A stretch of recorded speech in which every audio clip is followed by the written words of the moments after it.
बानजायनायाव फैगौ 27 आरो 28 आव जोंनि बे मावलांबाय थानाय हाबा जे फ्रि मेडिकेल केम्प बेखौ जों आरोबाव जोंनि सराइबिल ओनसोलाव आरो जमदुवार ओनसोलाव आरोबाव लाबोनो थाखाय जों साखाफारा जादों। जोंहा फैगौ 27 तारिख खालि जोंनि बे जमदुवार ओनसोलनि बा सराइबिल ओनसोलनिनो बालागाव आदिबासी बस्तियाव जोङो मोनसे मेडिकेल केम्प अर्थात मुलिबो जोङो फ्रि होनो थाखाय अलरेडि साखाफारा जाबाय। दा बेनिखायनो आं बे ओनसोलनि रायजो राजाफोरखौ खावलायहरदों गासैबो जोंनि जे गोग्लैसोनानै थानाय बा जाय बिथांमोनहा लोमजानानै दङ बे लोमजानानै थानाय बा जाय बिथांमोनहा बेमाराव गोग्लैसोनानै थानाय बे बिथांमोनहा फैनानै थि समावनो नोंथांमोनहा नायजानो हागोन।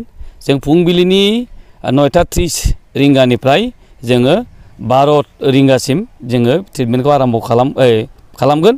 जों बे बालागाव दुर्गा मन्दिर जोंनि बे लालपुर दुर्गा मन्दिराव जों बेखौ लाहार फाहार खालामनाय जादों।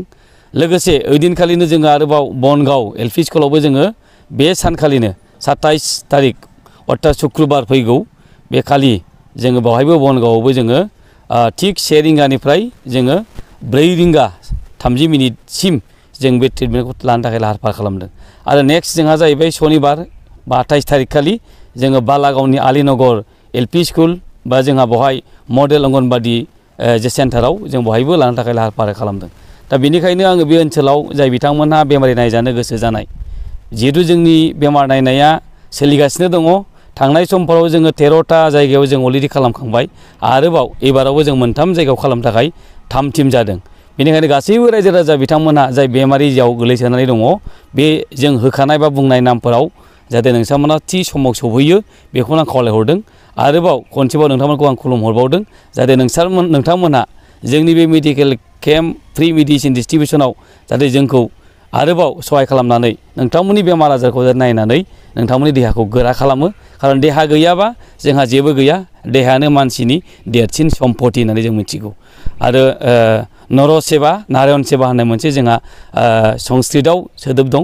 बेनिखायनो जोङो जेसेबां हायो समाजखौ नायनो थाखाय नार्जारि फार्म आवगायबोदों। बेनिखायनो आं गासैबो रायजो राजाफोरखौ खावलायहरबाय थि बे सम बा टाइम होनाय बायदि नोंथांमोनहा गाव गावनि देहा फाहामनो थाखाय जोंनि बे मेडिकेल केम्पआव सौहैयो बेखौ आं गुरै खावलायहरनानै दोनथ'बाय। मा बेराम नायनाय जागोन? बेवहाय जोंहा नायनाय जागोन बिसेस भाबे जोंहा जइन्ट पेन जाय बिथांमोनहा जोंनि जरा जरा सायो, गेस एसिडिटी, लोगोसे जोंहा हाइपारटेनसन, सुगार आरो जोंहा ब्लाड प्रेसार बे गासैबो बेमारनि सायाव जोङो मोजां मेडिसिनखौ होगासिनो दङ आरो ट्रिटमेन्टखौ होगासिनो दङ। ब्लाड टेस्ट, सुगार टेस्ट आरो ब्लाड ग्रुप बेखौबो जोङो नायनो थाखाय लाहार फाहार खालामबाय थाखायो। बे थांनाय समफोराव जेरखम जोङो लादों बेबायदिनो फैगौ समफ्रावबो आरोबाव दाब दाब जायगायाव जों लाबोनो थाखाय साखाफारा जानानै दंखायो। सोर डक्टर बाहागो लागोन?